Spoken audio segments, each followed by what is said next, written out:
유난 소리.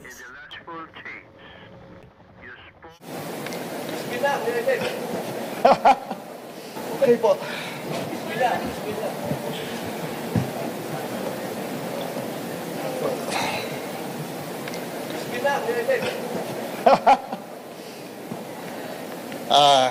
Magandang tanghali po sa kanilang lahat.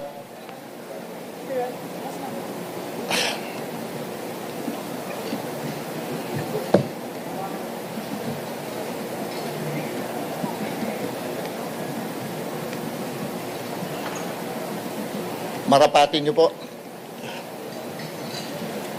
Magandang umaga po sa ating lahat. Ang paghahain ko po ng aking kandidatura sa araw na ito bilang isang independent senator ay kahayagan at katibayan ng aking malaon ng mithiin na maisulong natin ang ganap na pagkakaisa sa ating bansa. Kahit kailan, kahit saan, hindi po natin makakamit ang tunay, tapat, at mabilis ang paglilingkod sa lahat ng mga... Introduction. Magandang hapon sa inyo lahat, Luzon, Visayas, Mindanao, at saan masulok ng mundo. Una sa lahat, ako po si Wilfredo Bendia Revillame, yan ang tunay kong pangalan. Pero kilala niyo naman ako sa pangalang Willie Revillame. At ako po ay 64 years old. Siguro hindi na ako kailangan mag-explain, hindi na ako kailangan magpakilala sa inyo. For 21 years, meron akong daily show, tanghali, hapon, gabi. So, kumbaga, naging parte na ako ng buhay ng mga Pilipino, lalo-lalo na po yung mga nanay, tatay, lolo, lola, yung household. Yun lang ako. At nandito ako ngayon. In fact, meron akong live show ngayon. Nagpaalam muna ako. Ang alam ko, naka-feed kami ngayon sa TV5. Naka-feed ho kami ngayon sa show. At yung mga nanonood ngayon doon, nagpaalam muna ako. Sigurado nagsisigawan ngayon doon yun. At wala ako, walang kantahan, walang sayawan, walang hepe-peray muna, walang putukan, at walang Wheel of Fortune. Pero, may mas malaki. Magandang umaga po sa inyo lahat. Siguro, hinihintay nyo na naman kung ano sasabihin ko rito. Siguro naman hindi nyo na ako ipagtatanong dahil 3 terms na po ako bilang senador. At bumabalik, kung ako ipapalarin ulit, magiging 4 terms na ako rito sa tulong ng ating mga kababayan. At ang ano ko po ngayon ay, ako po ay nasa tourism, ano po natin yung agritourism, at saka bawat bayan, one product, one town, at yung nga po ay ano natin, at palalawigin ko po ang naipasa natin batas na pre-legal assistance at tinatawag. Kasi pwede po itong pre-legal assistance kung tawagin ay lapid law. Kaya po ako siguro sa experience ko na. Potog muna po, Potogs. Okay, done with Potogs. Okay na po, Potogs. Doon naman, sir. Face. Doon, sir. Camera.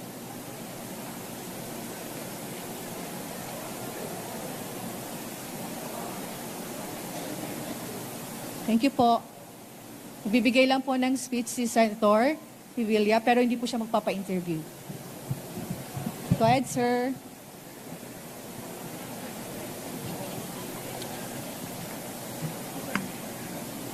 With the permission of everyone, mag-exceed po ako ng konti sa aking time limit, but I will not accept questions anymore para to give time para sa mga susunod na kakahiya naman po. Magandang hapon po sa atin lahat. Pastor Apollo Kibuloy is running for Senator of the Republic of the Philippines. Kasi gusto niya maging part ng solusyon ng ating bansa. Ang focus po niya, bakit siya tumakbo? Dahil sa Diyos at sa Pilipinas nating mahal. It means yung focus ng kanyang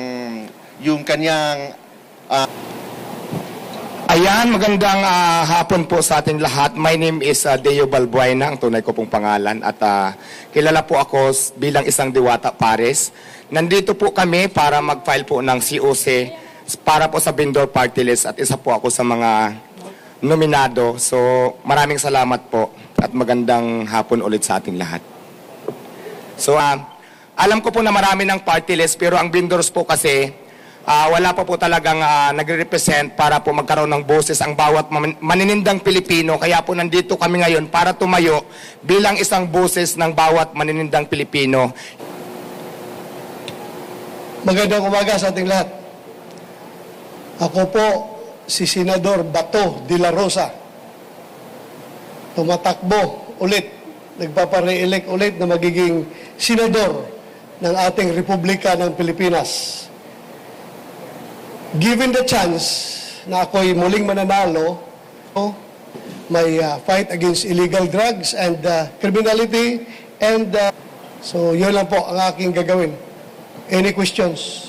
Sir, you have 2 minutes, sir. 2 minutes? Hindi pa po tapos. Okay Sige lang, sir. hindi ko natapusin yun. Hindi mo natapos. Magandang tanghali po sa inyo lahat. Una sa lahat, nagpapasalamat po ako sa tiwala at suporta na binigay po sa akin sa nakaraang 5 taon at sa isang probinsyano lamang na binigyan po ng pagkakataon na makapag-serbisyo po sa ating mga kababayan. Ako po isang Bisaya na Batanggenyo na binigyan po ninyo ng pagkakataon na maging senador. Magandang hapon po sa ating lahat. Bago ang lahat ay nais kong pasalamatan ang ating Panginoon sa magandang panahon at malakas na pangataon na binigay niya sa atin.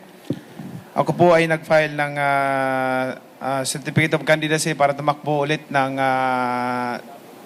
senador at ipagpatuloy ang aking advokasya para labanan ang korupsyon. At marami po tayong sa aking panunungkulan sa Senado, kailangan pigilan po ang korupsyon dahil ang korupsyon po sa aking kaalaman, sa aking nadiskubre, yan po talaga. Ginagawa nila ang politics as a business. Yun po ang pagkaiba. Senator, question na po sa media. Anyone? Okay. Sherry Ann Torres, ABS. Okay. 2 minutes, introduction.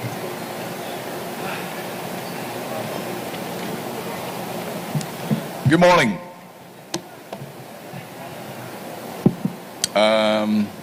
Tagalog o English? O Tagalog na lang. Mas kilala sa pangalan Bitag.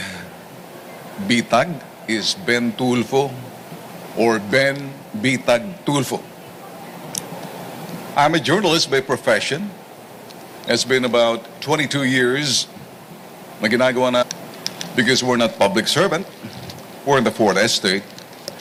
And being in the Fourth Estate, we're supposed to be agnostic, which decided to be advocate by being part of the solution problem. And that's all began, and that's the reason why we're here. Hindi ko po inisip na mapunta ako dito na magsasalita sa harap ninyo. Pero sa kagustuhan ko po na makatulong po sa ating mga kababayan, makatulong po sa